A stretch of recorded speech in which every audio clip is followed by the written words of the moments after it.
Ahí está ya. Qué bueno que estén acompañándonos aquí en esta hermosísima plaza, en el atardecer, en los llanos de Aridane. Agradecer esta invitación, desde luego, a la alcaldesa, a la concejala, a Juancho, a todo el grupo y el equipo que hace que la estemos pasando muy bien y que podamos compartir con ustedes no solo nuestros libros, sino lo que hay detrás de nuestros libros, en una conversación qué sucede aquí frente a ustedes, qué sucede en las mesas, qué sucede bajo los laureles y que nos da enorme placer. Esta mesa se llama El País de los Otros, Miradas y Lecturas. Un nombre un título sugerente que quizás se puede acomodar de muchísimas maneras, pero lo primero que se me ocurre es que aquí hay un cruce de miradas porque nos estamos topando con los libros.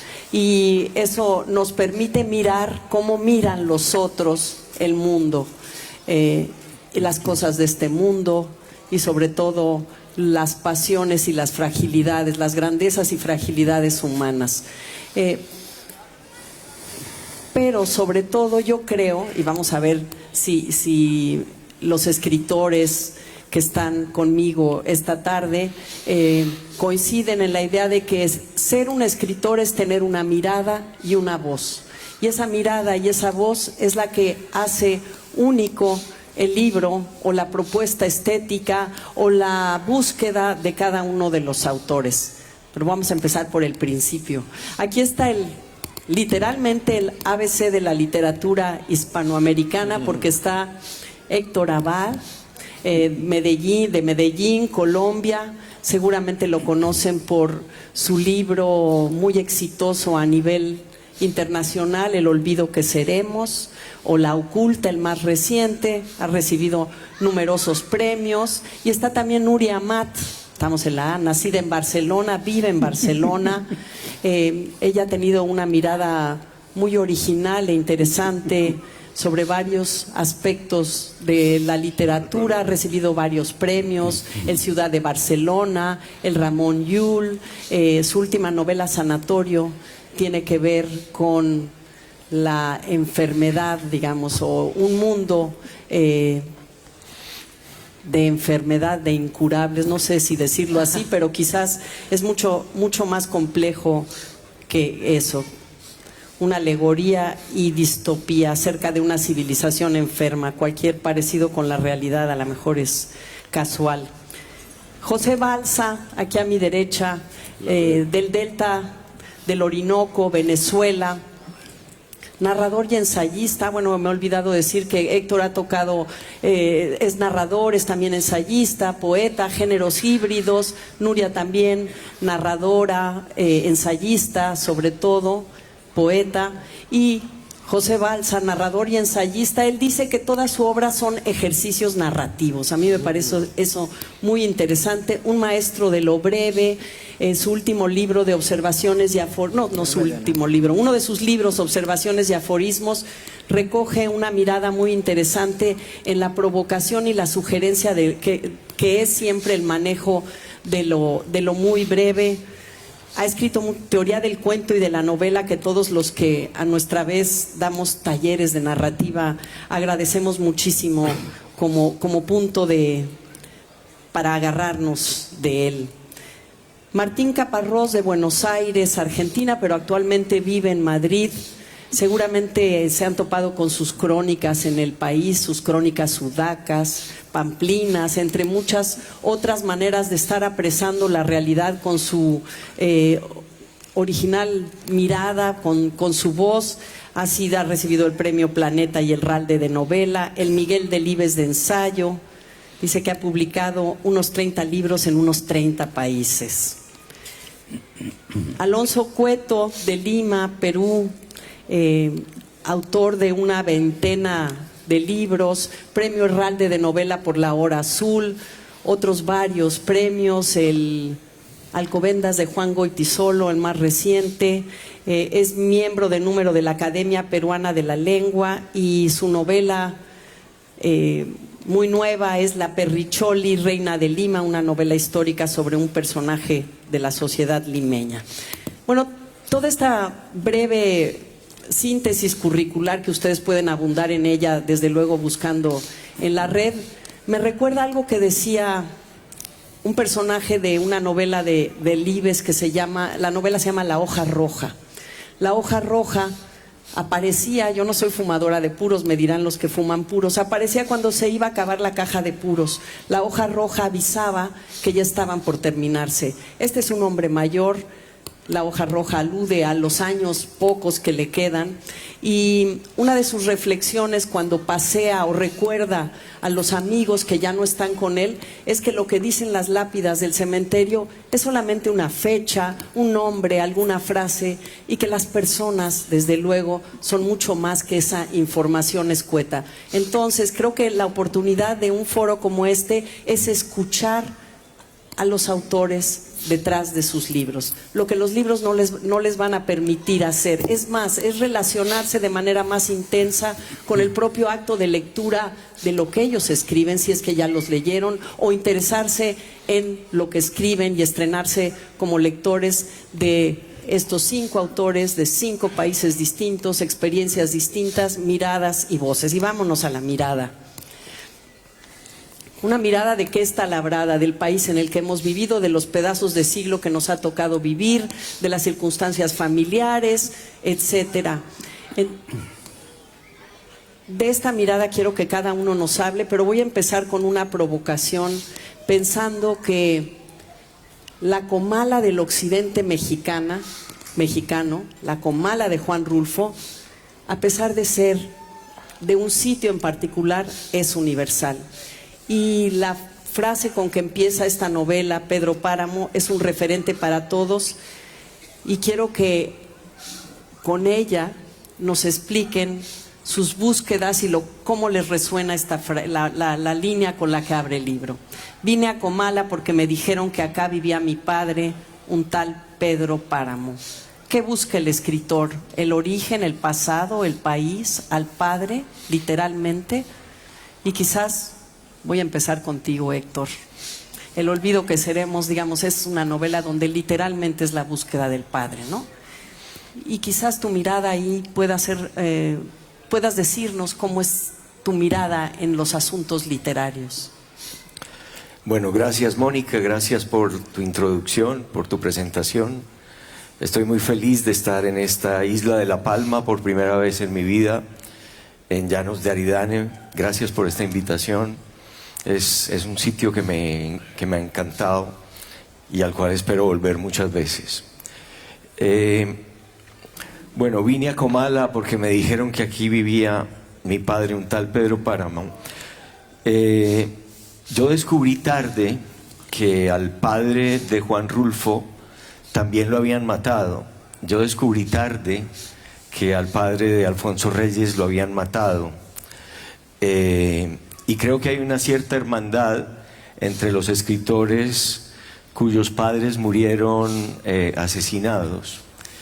Y pensando en eso, yo hice una lectura tardía de Pedro Páramo y una lectura tardía de sus cuentos, y resultó para mí muy bonito pensarlo así, porque Rulfo, que siempre hablaba muy poco de sí mismo, que siempre decía muchas mentiras sobre su biografía, que nunca contaba exactamente cuándo, por qué y cómo habían matado a su propio padre, sin embargo dejó en su obra muchísimas huellas de ese asesinato, y huellas tan bonitas como la de un cuento extraordinario, uno de los mejores cuentos de la lengua española, que es Diles que no me maten, en la cual él invierte el nombre del asesino y del asesinado, de Guadalupe Terreros, que dice él.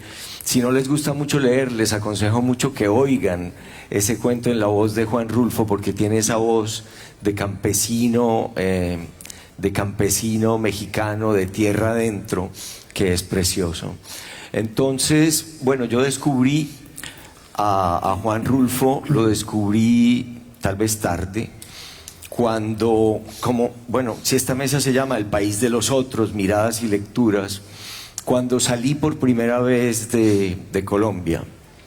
Yo hasta los 20 años viví en la misma esquina del mismo barrio, de un barrio que se llamaba Laureles porque tenía estos mismos árboles, Laureles tenía estos mismos árboles tan bonitos que hay aquí, que dan sombra.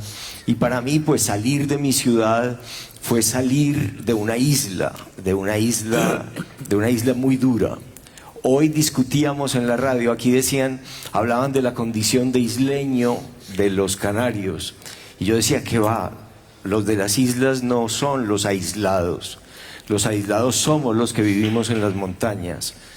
Yo vengo de una región muy montañosa, Antioquia, y vivir en Medellín es como vivir en el fondo de una copa rota.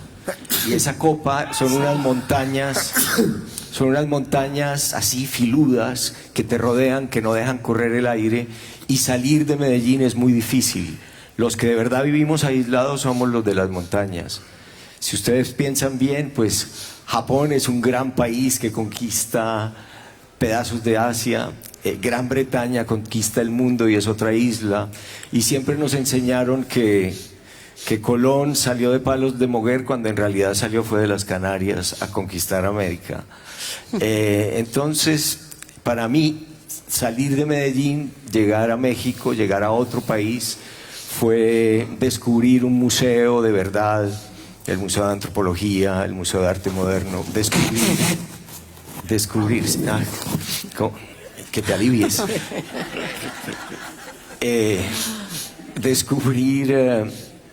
descubrir también los estornudos de allá, porque el aire era pésimo y era peor incluso que el de Medellín, y descubrir escritores, bueno, como Rulfo.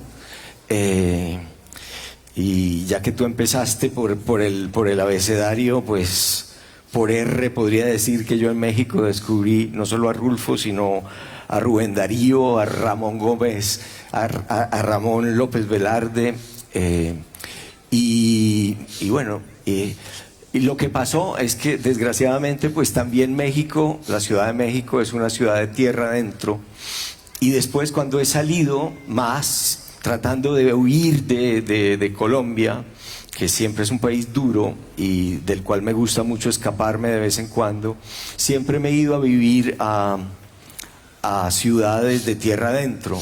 He vivido en ciudades que riman con Medellín, como Turín o como Berlín y casi como Madrid. Y claro, y cada ciudad es otra mirada y son otras lecturas. Para mí Turín, la ciudad de Turín, son las lecturas de Natalia Ginzburg y de Primo Levi. Ahí fue el descubrimiento de poder escribir una novela sin ficción como las de Primo Levi, poder descubrir con un léxico muy sencillo el léxico familiar de Natalia Ginzburg. En Berlín fue un gran escritor del centro de Europa, Joseph Roth, que vivió ahí mucho tiempo, y bueno, cada sitio son unas lecturas distintas, unas miradas distintas. Lo que me falta por vivir es algo así como acá, algo cerca del mar, que me abra más al mundo y que me aísle menos en las montañas. Me gustaría llegar a ese ideal de un poeta que también descubrí en Madrid, ese ideal de Jaime Gil de Viedma, que en un poema muy corto, de Vita Beata, describía cuál sería la vida ideal, y él dice esto tan sencillo que es: en un viejo país ineficiente, algo así como España entre dos guerras civiles, en un pueblo junto al mar, poseer una casa y poca hacienda y memoria ninguna, no leer, no escribir, no sufrir, no pagar cuentas, y vivir como un noble arruinado entre las ruinas de mi inteligencia. Entonces yo espero finalmente salir de mi condición aislada de montañero de las montañas y llegar a vivir a un sitio tan bonito como Llanos de Aridane algún día, y descubrir a los escritores de acá, como empecé hoy a descubrirlos al almuerzo y al llegar al hotel a leer a Elsa López. Bueno, uno va a los sitios para descubrir miradas y descubrir escritores y poetas. Claro, gracias.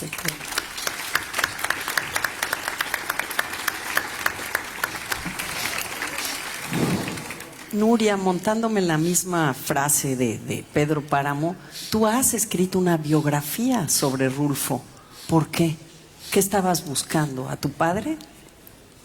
Bueno, primero puedo empezar agradeciendo también que estén aquí ustedes escuchando nuestras intimidades, porque realmente vamos a hablar de nosotros, de nuestra forma de escribir y por qué escribimos lo que escribimos, el que leemos, que es importantísimo, como saben, como lectores y tal vez como escritores.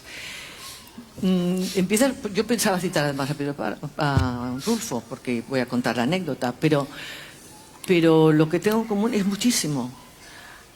La orfandad, por ejemplo, esta búsqueda de la madre absoluta y del padre también, porque la madre también murió. Bueno, la mirada que tiene en la literatura. Y yo podría, así rápido, pero voy a empezar por lo que quería decir, puedo decir que casi fue Juan Rulfo el que me hizo escritora, casi fue, porque antes ya lo había preparado, ¿no? En Filosofía y Letras hice medicina sobre Juan Rulfo, etcétera, etcétera, pero quiero decirlo como lo tenía un poco preparado. Bueno, yo soy, como saben, española y catalana. Esto, tal como yo lo he vivido, significa una manera de leer, pero sobre todo de escribir, distinta. Digamos, yo me quedé huérfana a los 2 años, no conocí a mi madre y estuve muda hasta los 4 años, 3 años y medio, casi 4, sin hablar. Mi madre hablaba catalán con mi padre. Ya sabéis o saben ustedes que Cataluña es bilingüe. Insisto en esto, por mucho que no lo quieran, es bilingüe. Mi padre, pues eso, entonces yo me crié con mi padre y mis hermanos, y vino a cuidarnos una señora que entró a trabajar en casa de mis abuelos, en el momento que se casaron, crió a mi padre y luego nos crió a nosotros. Era de Valladolid, ¿sabéis lo que es Valladolid? Es donde está el castellano, o estaba entonces el castellano más puro de España. Pero ella lo tenía totalmente manchado, por decir algo positivo. Hablaba un castellano catalán mezclado, pero bien, porque cuando o sea, las palabras no las cambiaba, pero las juntaba unas frases. Yo lo puedo imitar, puedo escribir 3 páginas, incluso lo he hecho en un libro, de cómo hablaba ella. Bueno, así también desperté un poco ya hablé a partir de los 4 años, obviamente. Pero siempre he sido una mujer silenciosa, tal vez hasta ahora, o hasta hace unos años, claro. Y en la escuela me cambiaron de escuela precisamente por este problema, y en el colegio que fui, la escuela de monjas, evidentemente, estoy hablando de la época Franco, existía entonces. Se hablaba castellano en todas partes, menos en las familias.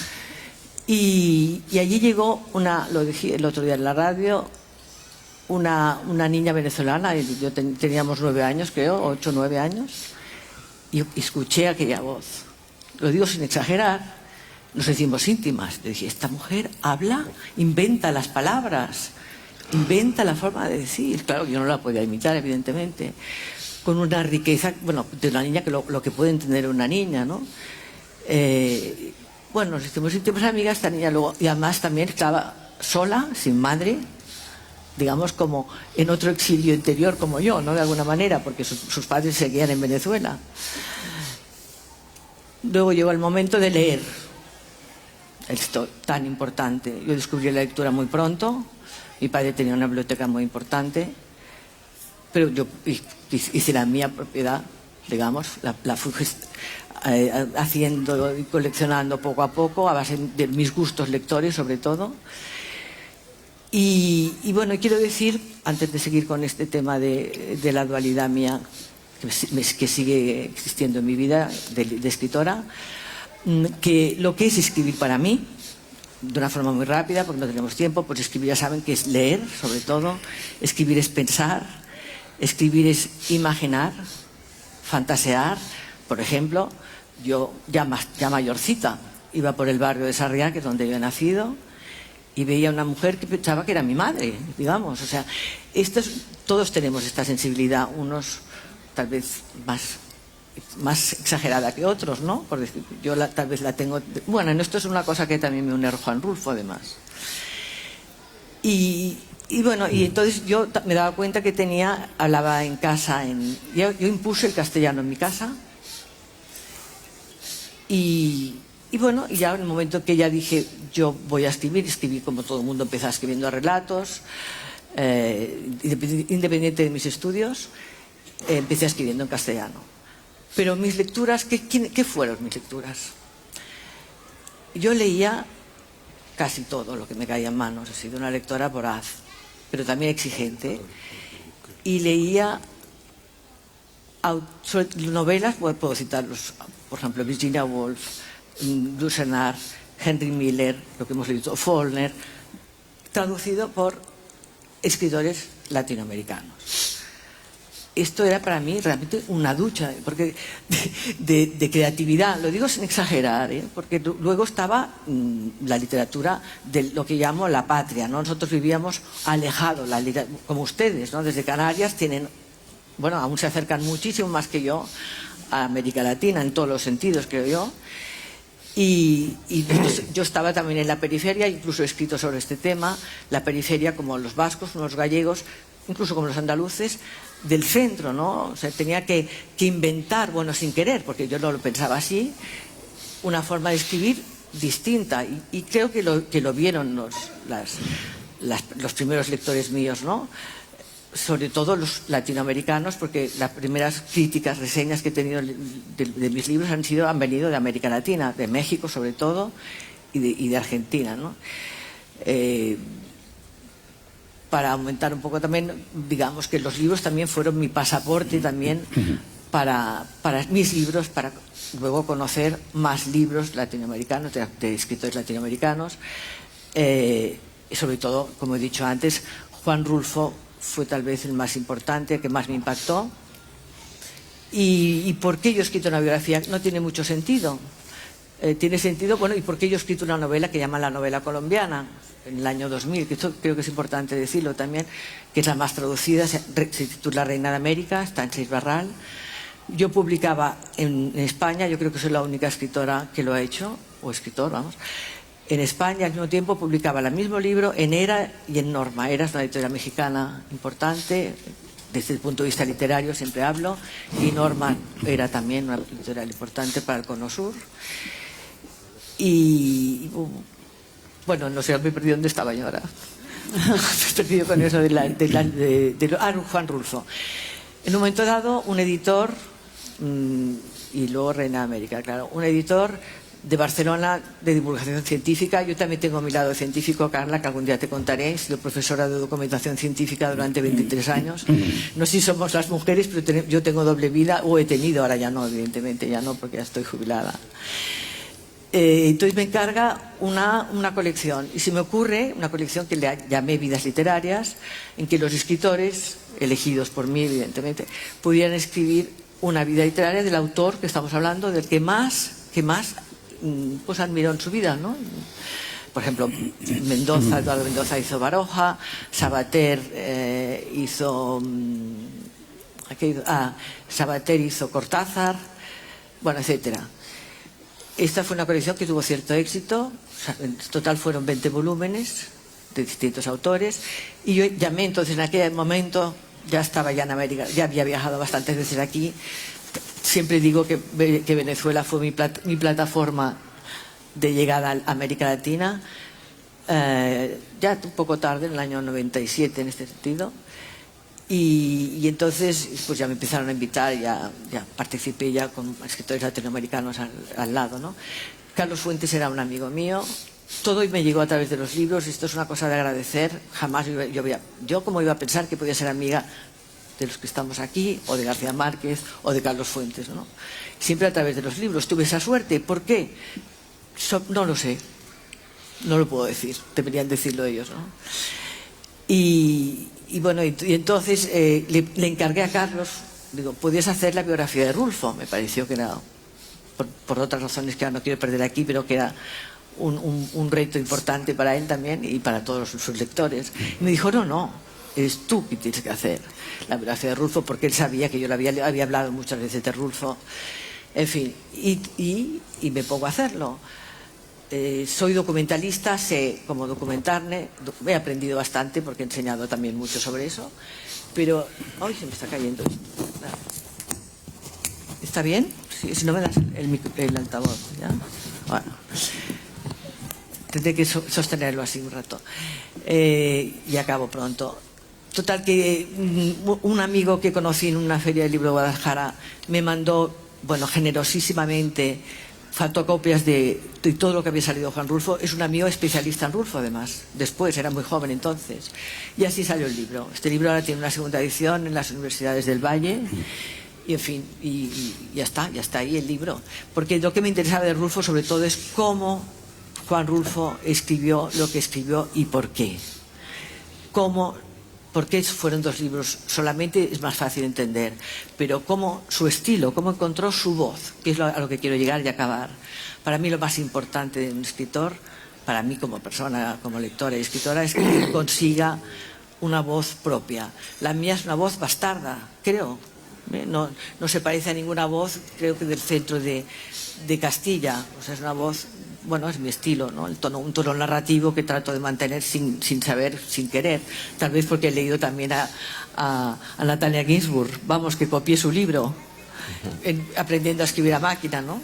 Las pequeñas virtudes, ¿te acuerdas de este libro? Bueno, en fin, y así es como he llegado pues a donde he llegado, ¿no? Luego, si queréis, puedo seguir un poco más con el tema. Gracias, Nuria. Alonso, me da la impresión que, a lo mejor me equivoco, ya nos dirás, pero que tu mirada está sobre todo en la sociedad limeña de antes y la de ahora. Y dices algo muy interesante en tu libro La piel de un escritor, que da en donde das consejos para escritores. Dices, busca las historias que más te obsesionen. Tu infancia es una caverna llena de memorias íntimas, entrañables, desgarradas, en las que tienes que internarte. Hemos estado hablando de infancias, de huellas, de pérdidas. ¿Tu infancia es esa caverna de donde has abrevado para tus libros? Bueno, muchas gracias, Mónica, por la ocasión de estar aquí con todos quienes me acompañan.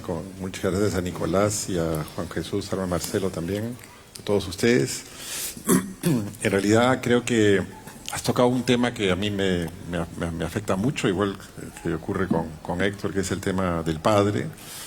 Yo viví en una familia bastante armónica, tenía una relación pues bastante ordenada y llena de cariño con mis hermanos, con mis padres.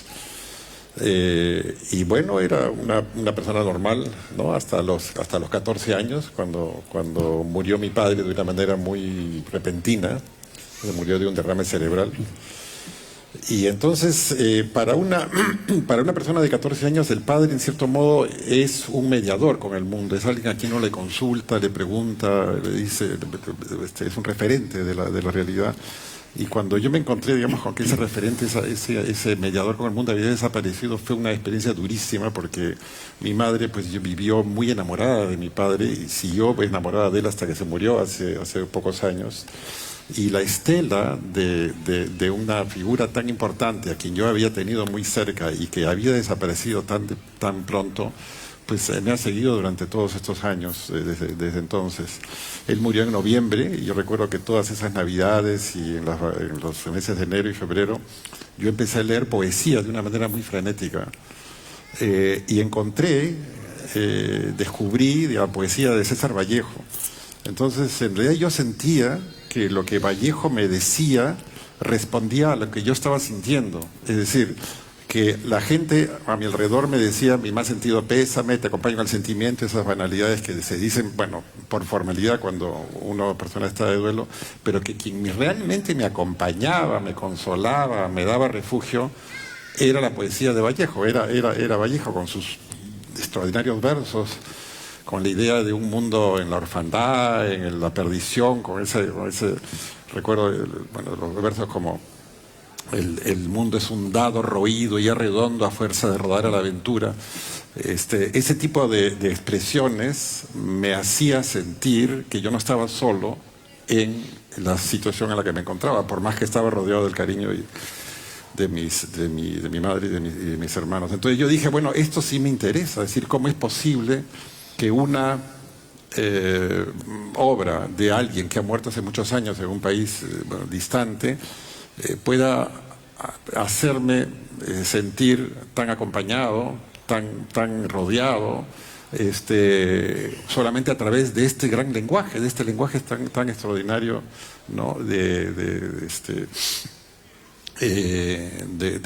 estos versos. Entonces creo que por esta relación que encontré siempre entre la literatura y la vida, entre la literatura y el dolor, entre la literatura y la esperanza, pues me parece que decidí leer, ser un lector y ser un escritor, y a eso me refería con el tema de la infancia.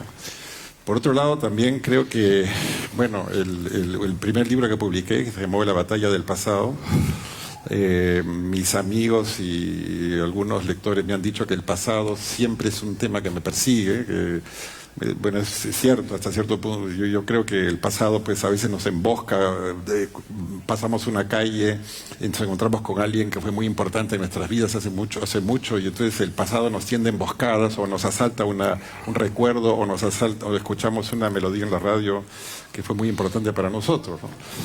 Y entonces eso es algo que de alguna u otra manera está presente en lo que escribo, y no es de extrañar, viviendo en un país como el Perú, con una influencia muy importante de la cultura quechua, porque en el mundo quechua el pasado es lo que está delante de nosotros, tanto gramatical como conceptualmente, porque sabemos lo que es el pasado, mientras que el futuro está detrás porque es algo desconocido.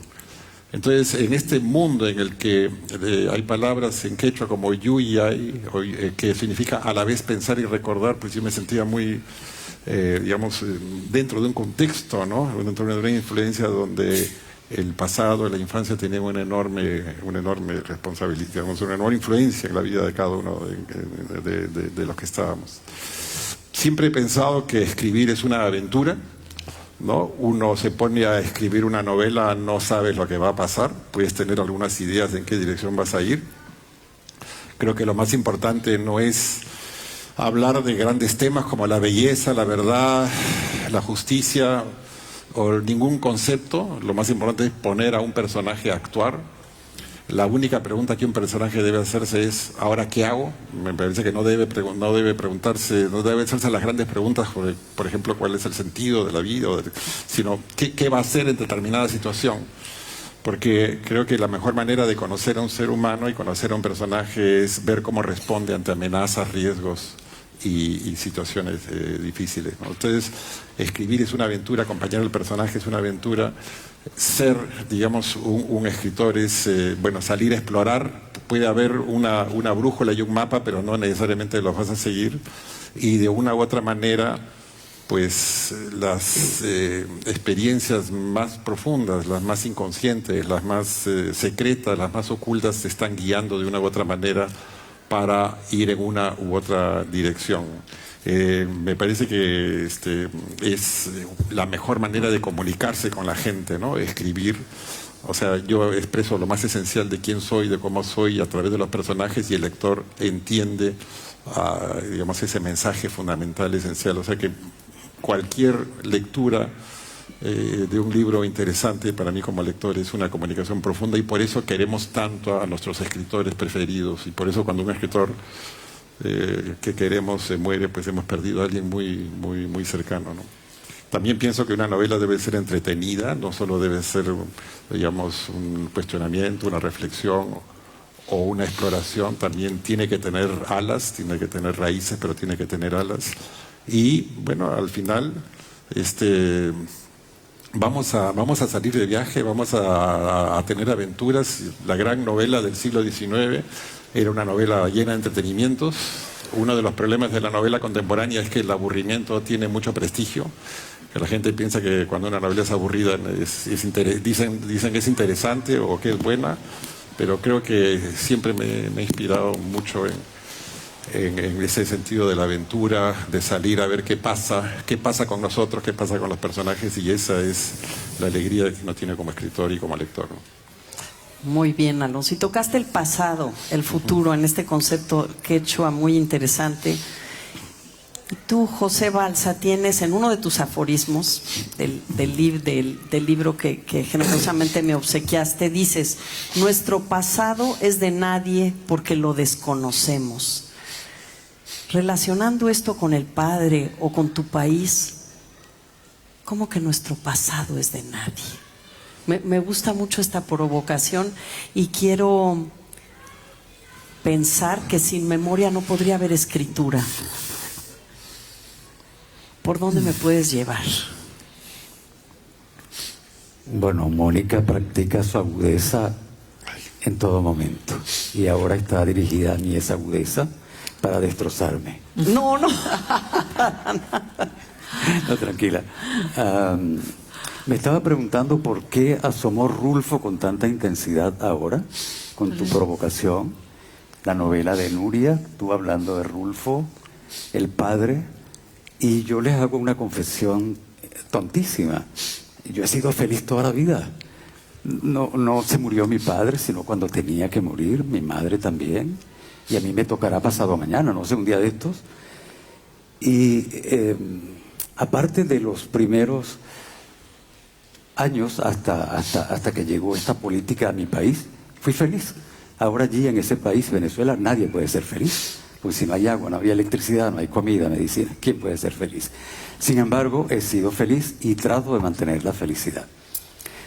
Antes de tratar de responder estas cosas rarísimas que tú me preguntas, voy a hacer dos imágenes de esa felicidad que la casualidad me produjo.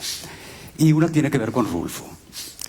Antes de contar la de Rulfo, les voy a decir que el aeropuerto de Maiquetía, que sirve a Caracas, como dice la propaganda, queda un poco lejos. Y hay una extraordinaria autopista que va de Maiquetía, del aeropuerto, a Caracas. El año 74, Julio Cortázar había sido invitado por mi universidad, la Universidad Central de Venezuela, a dar un ciclo de conferencias.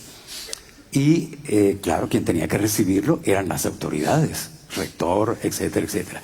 Pero hubo una cosa maravillosa y allí entra mi felicidad. Cayó una lluvia descomunal, había un problema, el rector no pudo ir, el director de cultura no pudo ir y me llamaron de emergencia. Mira, yo que tenía 30 años, vaya a recoger a Julio Cortázar. Imagínense la suerte que es ir a buscar a Cortázar, traerlo a la Universidad Central bajo una lluvia tremenda, una cola en la autopista, como en el cuento de él, interminable. Así que allí yo pude oír a Cortázar, preguntarle todo lo que quería suavemente, y ese es un recuerdo privilegiado y es un momento de felicidad. La otra experiencia es con Rulfo. Estaba Rulfo en Caracas, bueno, lo había leído y adorado como todo el mundo, casi todo el mundo, y me llamó Marta Traba, una crítica de arte, y me dijo: mira, Rulfo va a ir a hablar a la Universidad Central, pero son momentos críticos políticos y es probable que haya disturbios, pero me gustaría que tú recibas a Rulfo y que lo presentes. Fue el mismo año o un año anterior, que lo presentes a los estudiantes. Y me dijo ella precavidamente: él habla poco. En realidad Rulfo no hablaba. Era un silencio más mudo que tú. Pero el subtítulo de mi biografía es El arte del silencio. Exacto. Pero él era mudo absolutamente. Y entonces me toca ir a presentar a Rulfo en un aula como esta ahorita, pero con techo, y un gentío de la universidad, jóvenes, periodistas, etcétera. Marta Traba quedó al fondo y me veía con unos ojos con una expresión muy singular. Yo lo presento, digo todo lo que puedo decir sobre Rulfo brevemente y le digo: ¿tienes la palabra? No solo, no. Segundito. Rulfo. Sí. De tal manera que presento al hombre, está a mi lado, los estudiantes y la gente esperando, y comienza un silencio más largo que tu novela, Nuria. Biografía. Hoy, tu biografía, perdón. Comienza un silencio interminable. 2 minutos, 3 minutos. Veo al hombre, el hombre me ve, los estudiantes están allí. 12 minutos de silencio y no hablaba. Y de repente, y Marta Traba ya me hacía una seña que yo no entendía, me estaba pidiendo que suspendiera el acto, que pidiera excusas y se suspendiera. Y de repente Rulfo dice, bueno, mi tía Susana, Rulfo habló 3 horas y media y es el único documento mundial que existe de una conversación, de un monólogo de Juan Rulfo, está en todas partes, está en internet. Bueno, así que esto se los cuento para que vean el grado de mi felicidad, que no estoy mintiendo, que me han llegado cosas magníficas. Sobre la pregunta tuya, que ya no recuerdo, pero que sin embargo... Ni yo. pero que sin embargo tiene que ver con lo de la mirada, la voz, las lecturas, etcétera. Les podría decir algo muy, muy obvio. Yo creo que un narrador, y la experiencia tuya y de todos ustedes, me imagino, un narrador una persona que quiere escribir ficción o una narración, va caminando o vive y de repente encuentra un detalle, algo en una persona, en una gente que le interesa. Quiere decir que esa persona está viva como ustedes ahora. Creo que están vivos, ¿no? Porque en Rulfo estaría muerto todo el mundo, ¿no? Pero aquí no, aquí estamos vivos todos. Ve la persona, el narrador, al sujeto que le interesa, se detiene a contemplarlo. Y esa persona, porque esta reunión de hoy se llama El País de los Otros. Esa persona es un otro, es un tú, es un ellos, es un nosotros, no sé quién es, y el narrador tampoco lo sabría, pero en todo caso es la persona ajena que está afuera y está en el presente. Cuando un suceso de estos se presenta, que es que el narrador posible, o el narrador que quiere escribir, vislumbra un personaje, que puede ser cualquiera de ustedes, está en el momento actual y está vivo, pero también puede ser el recuerdo de alguien que le viene al narrador con tal fuerza, con tal intensidad, que la persona va a rescatar ese recuerdo y lo trae. Muy bien, creo que es un vínculo que la gente dice que el escritor crea un otro. El otro es el personaje. Por supuesto que yo no estoy de acuerdo con eso, aunque tiene mucho de verdad. Para redondear la imagen que les estoy dando y que no sé si logro explicar, todo personaje está rodeado de un ambiente, de algo que le da condición externa. Ustedes sentados en la silla, los laureles elogiados por ti porque están en tu casa, cerca de tu casa, la noche, en este momento, etcétera. Hay algo que rodea al personaje, sea en presente o sea en pasado. Tiene que tener entonces el personaje, cualquiera que sea, un ámbito, para decirlo así, que le da asiento, y el narrador entonces utiliza al personaje y al ambiente. En mi experiencia personal, disculpen que no hable mucho de mí adentro, porque es que no tengo nada que contar de mí. Me gustaría tener una historia fantástica de mi destino, pero no hay nada. El personaje, el narrador entonces ha encontrado esto, y en mi caso he tenido también pues las ciudades, esta isla, los lugares del mundo a donde he ido, algunos lugares del mundo, Caracas, mi ciudad amadísima, la hermosísima Caracas, de un clima que puede ser como a mediodía, es una dulzura extraordinaria. Bien dijo un escritor del siglo XVIII, es la ciudad primaveral, es un clima primaveral. Entonces tengo a Caracas, tengo las ciudades, tengo las islas como esta, pero tengo el centro del mundo para mí, que es el Orinoco, la ribera del río donde nací. Esas cosas las he utilizado para escribir ficción, cuando buscaba a un personaje con su elemento que lo rodeara. Y durante mucho tiempo no me preocupó lo de encontrar un personaje con una ciudad, pero durante mucho tiempo estuve orgullosísimo de la originalidad de tener personajes del Delta del Orinoco rodeados por el Delta del Orinoco. Yo decía, esto es único, esto no le ha pasado a nadie. Lástima, porque una vez abrí el libro octavo de la Odisea de Homero y me encuentro que allí está Tiro, una simple muchacha, pero que en el fondo es una diosa, y el destino de Tiro es que pasó toda su vida, su existencia, enamorada de un río. Y yo lo que he hecho en mi vida es estar enamorado de un río, el Orinoco.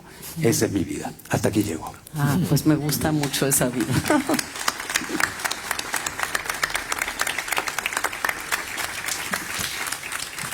Martín, en lo que tú has hecho, en lo que haces cotidianamente o que vemos en los diarios a menudo es pasear la mirada, ¿no? Es muy claramente el país de los otros, a lo mejor. Por ejemplo, pienso en las crónicas sobre las ciudades que has hecho, donde eres tú prácticamente, eres tú el personaje que mira y que nos comunica esa experiencia. Entonces no sé si suene descabellado, pero en este de vine a Comala a buscar a mi padre, ¿no será que tú fuiste a Comala a buscar una forma de expresión muy particular? Este periodismo narrativo, no sé cómo llamarle, no lo quiero encajonar, pero algo que te distingue muy claramente. Bueno, yo creí... Hola, buenas noches. Qué bueno estar acá y qué bueno haber aprendido que estos árboles son laureles. Eso es lo que más me tiene encantado, porque me lo preguntaba. Yo creo que no me distingue. Yo espero y quiero creer que lo que me distingue son, no sé, 12 o 15 novelas que he escrito y que me importan mucho más que haber ido a una ciudad y contarlo en un periódico. Pero bueno, nadie es dueño de su destino. En cuanto a la mirada... me hacía gracia recién, y no sabía si decirlo o no decirlo, pero lo voy a decir. Tuve la sensación de extrañeza todo este rato.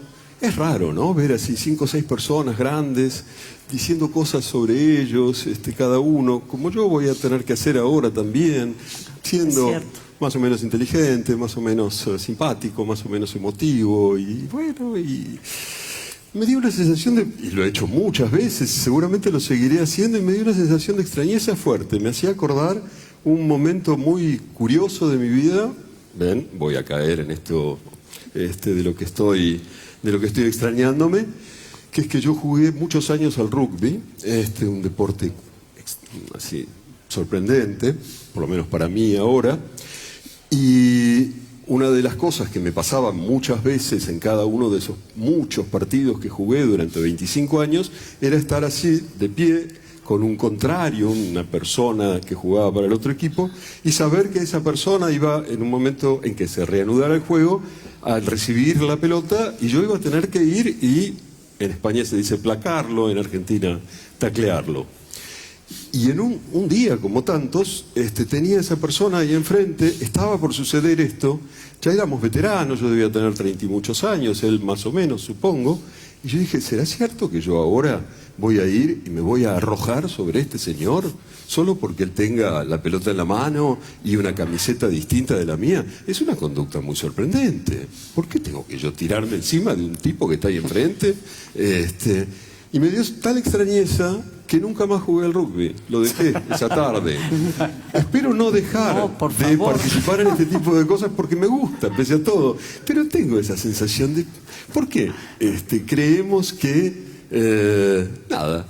que vale la pena sentarnos aquí y empezar a decir cosas sobre nosotros, sobre lo que hacemos, por qué lo hacemos, cómo lo hacemos. Es raro. Es realmente raro. Y bueno, va a ser raro negociar con esa rareza. Voy a intentarlo. Ya que estamos igual en velada rulfiana, yo también voy a contar mi pequeña anécdota rulfiana y así seguimos. Fue entretenida, se la contaba esta tarde un amigo, hace mucho que no la recordaba, que fue en el año 83, Juan Rulfo fue a la Argentina a presentarse en la Feria del Libro. Yo acababa de volver de unos años en que había tenido que vivir fuera y tenía 24, 25 años, estaba muy ávido por trabajar.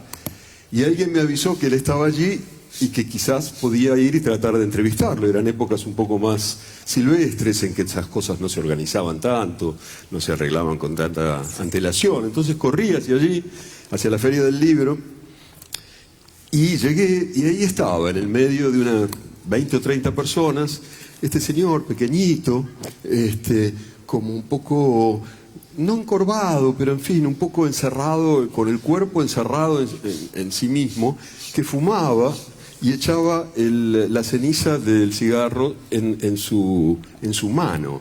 Era sorprendente, era la estrella, todos estaban allí para verlo a él y para rodearlo, y él, que estaba en el medio, fumaba así y echaba la ceniza en la mano en épocas en que el cigarrillo se tiraba para cualquier lado. Estuvimos un rato ahí, le preguntaban cosas, le decían cosas, entonces vino, yo le pedí si le podía hacer una entrevista, él me dijo, bueno, esperemos un rato, yo esperé con él, en un momento vino a buscarlo un emisario de un escritor que en ese entonces era muy famoso en la Argentina, Manuel Mujica Lainez, que era un señor así como elegante, de clase alta, que andaba con capas y bastones y sombreros, y vino a buscarlo este emisario y le dijo, Rulfo, está Mujica Lainez firmando libros aquí cerca y me manda a decir que le encantaría si usted pudiera ir a saludarlo. Rulfo dijo, no, ahora no, gracias.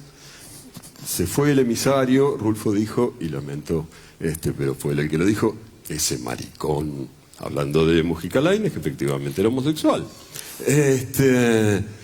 Cosa que ahora le costaría carísimo, ¿no?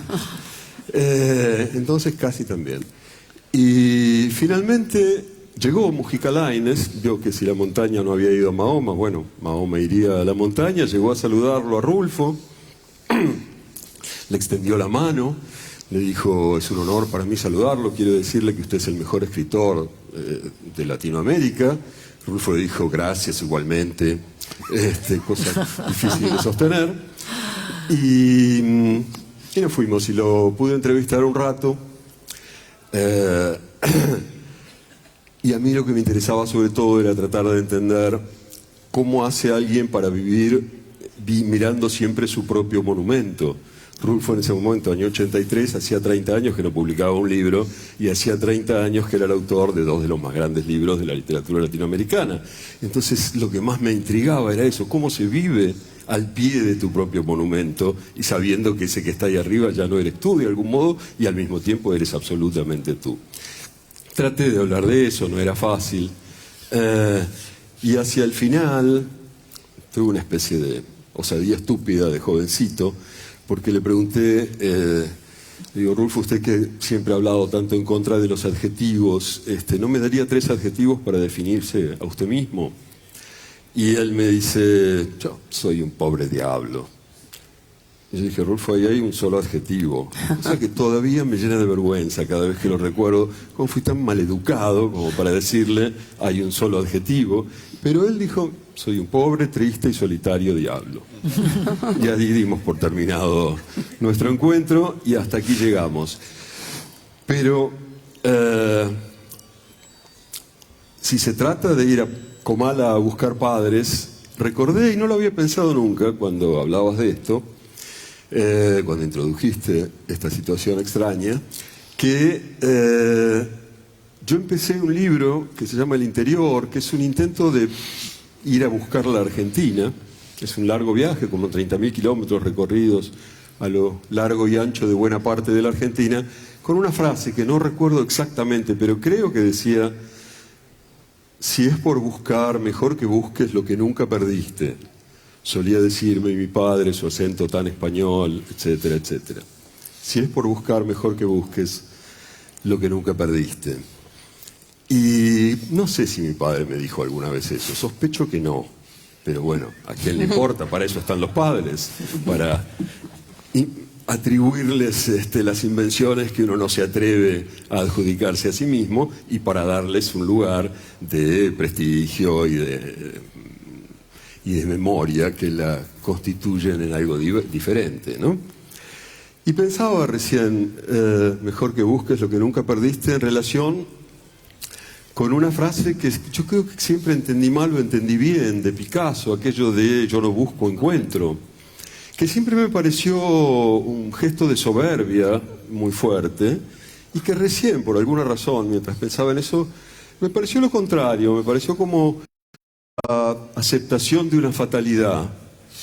Yo no encuentro lo que busco, o sea, yo no busco, encuentro. Me aparecen cosas, me suceden, se me cruzan. El azar hace que entienda algo que probablemente no habría entendido de otra manera. Y lo pensaba porque cuando me disponía a tratar de decir algo sobre por qué escribo lo que escribo, recordaba algo que me pasó hace 2 días. Yo tengo... siempre me sorprendió cada vez más me va sorprendiendo comprobar que escribo mucho sobre la muerte.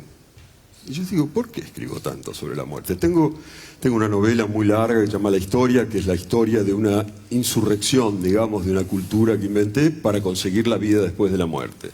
Hay otra novela que se llama Los Living, que es cómo en Argentina contemporánea empiezan a, de algún modo, embalsamar a sus muertos para mantenerlos en los living de sus casas, en los salones de sus casas.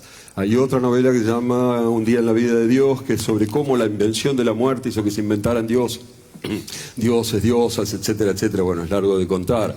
Hay otra novela que se llama Novelas a tus muertos. Hay otra novela que se llama A quien corresponda, que es sobre alguien que habla de la muerte.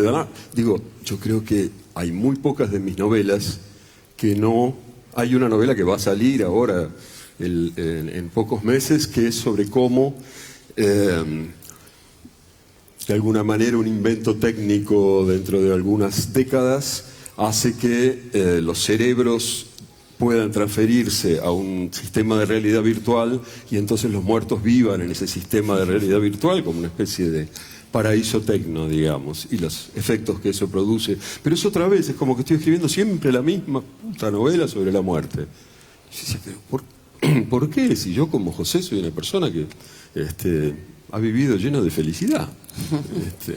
Y todo es placer. Y siempre lo pensé y siempre me lo pregunté así como con sorpresa. Y hace 3 días, estaba en casa con mi mujer y estábamos viendo una entrevista que un amigo en Argentina le hacía a otro amigo mío, 2 de mis mejores amigos, un periodista que se llama Jorge Lanata, un fotógrafo que se llama Dani Yaco, que son realmente 2 de las personas que más veo. Y Dani Yaco, que es amigo mío, es un fotógrafo que es amigo mío desde que tenemos 10 años, empezó a contar cómo en el año 76 lo habían secuestrado, lo habían metido en el baúl de un coche, lo habían torturado, bla, bla, bla, etcétera.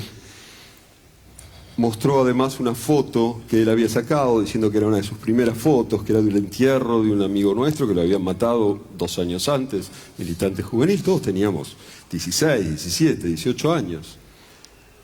Y entonces le empecé a contar a Marta, cosa que no sé, yo no suelo contar esas cosas, la cantidad de amigos, empecé a ver unas fotos, la cantidad de amigos que en esa época mataron, murieron, digamos, los mató la policía, el ejército argentino, o ese tipo de cosas. Y en un momento dije, puta, ¿será por eso? Pero es tonto, nunca había buscado, encontré sin haber buscado en ese momento, para nada. No estaba pensando en mis novelas, no estaba pensando en hablar en una situación rara bajo los laureles, no estaba pensando en nada de todo esto. Y de pronto dije, ¿será por eso? Lo tengo que seguir pensando. Espero poder decidir que no, que sigo siendo una persona que desborda alegría, felicidad y gozo. Pero quizás no sea así. Vamos a ver.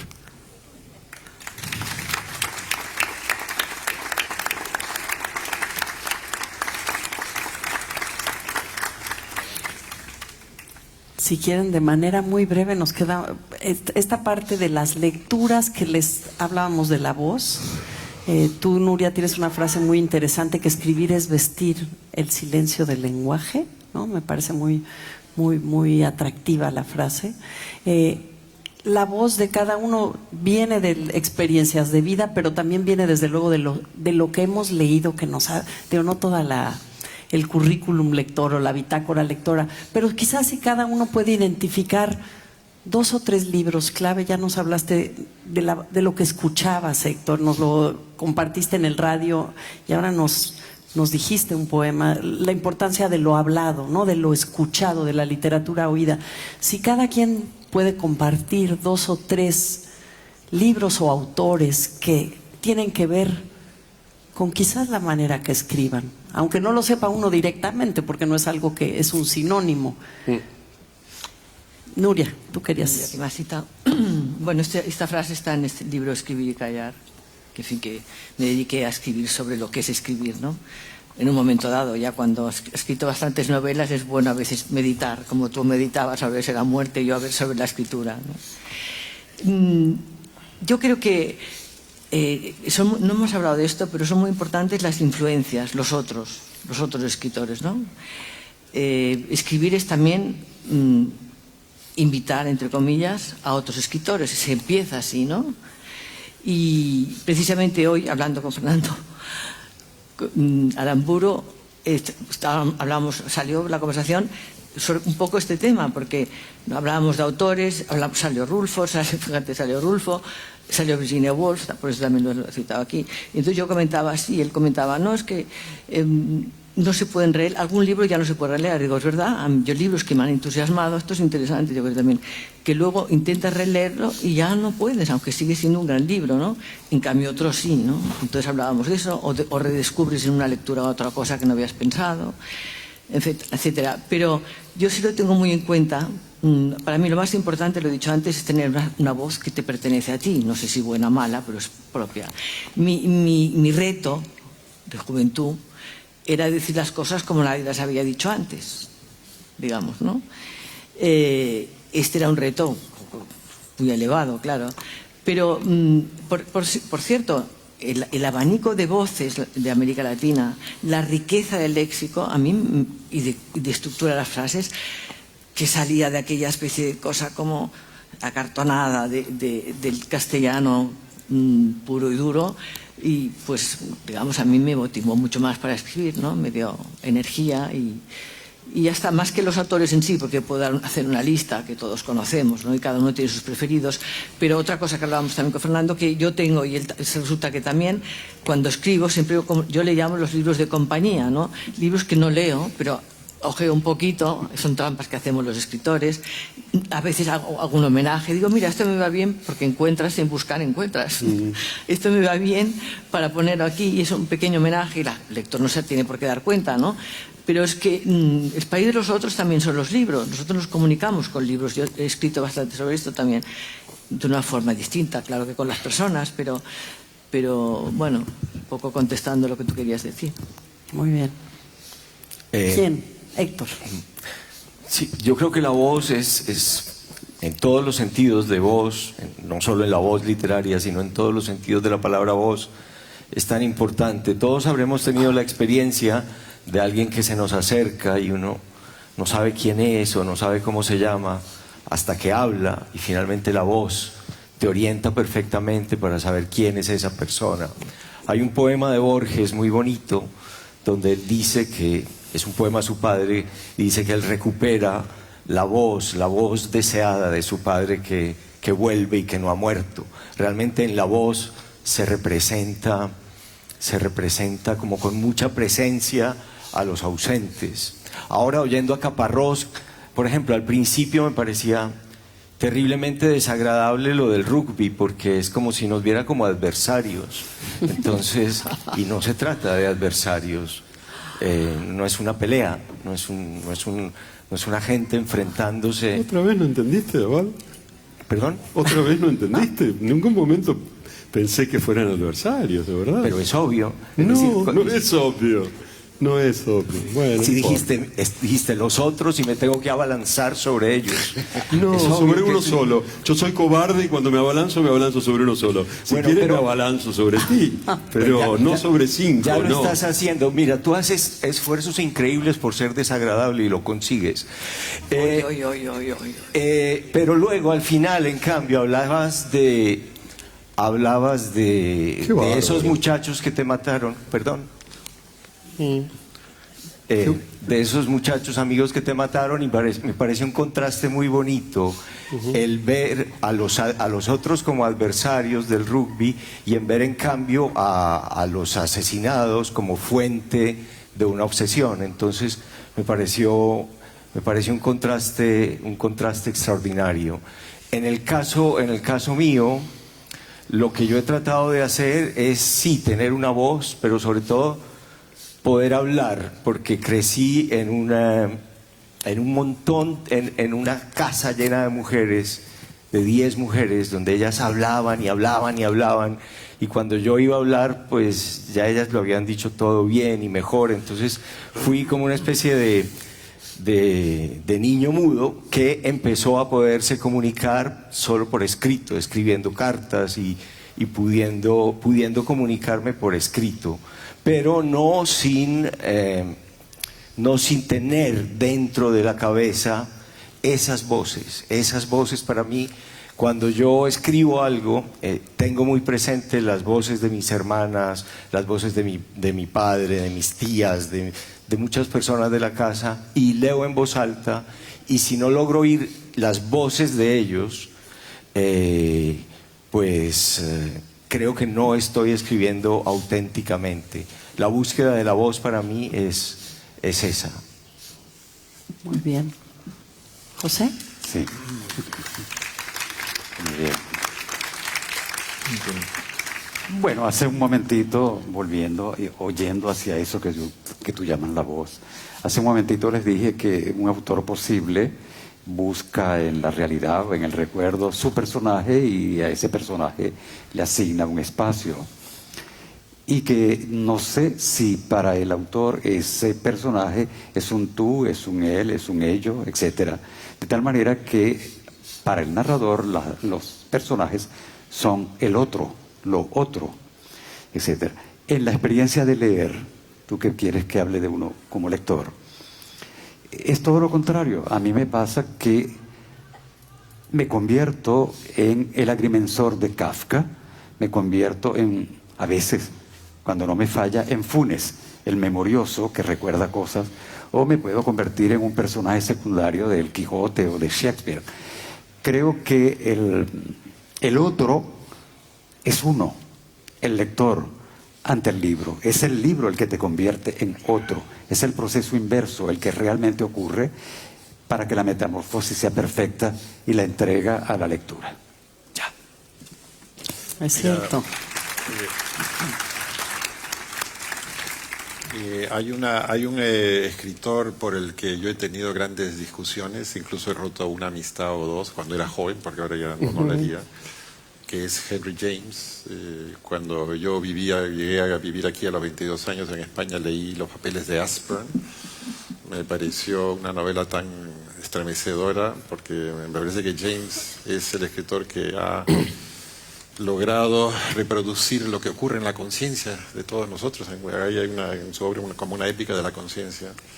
Y entonces sí, digamos, es el autor, en cierto modo, uno de los grandes autores de mi vida, y es lo primero que se me ocurre al contestar tu pregunta. También creo que un escritor, un novelista siempre debe leer poesía, una buena poesía, porque la poesía nos vacuna contra el lugar común, contra las convenciones, y creo que cualquier género que escribamos, ensayo, teatro o novela, siempre la poesía debe estar en algún lugar privilegiado. Y bueno, al conocer poemas de memoria es una gran ventaja. Creo que es algo que siempre nos acompaña y está con nosotros, y espero que con todos ustedes también. Muy bien, Alonso.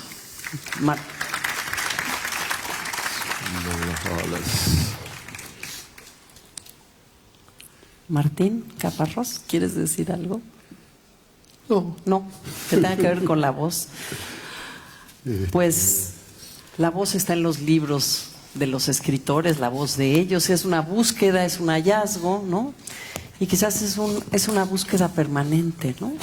Creo que escribir es algo que siempre se está haciendo, porque se escribe mientras se lee, mientras se conversa, ¿no? Es una manera de mirar el mundo y de registrarlo en palabras. Agradecemos su presencia a ustedes y los dejamos con me gustaron dos palabras que utilizaron ayer en la conversación sobre la astrofísica y el oficio de escribir, cuando nos dijeron que para saber que La Palma es un buen lugar ahí en el Roque de los Muchachos para que se instale un telescopio, se necesita que haya nitidez y poca turbulencia. Yo pensaba que para la escritura lo que queremos quizás es nitidez, pero turbulencia. Mucha turbulencia. Gracias, buenas noches.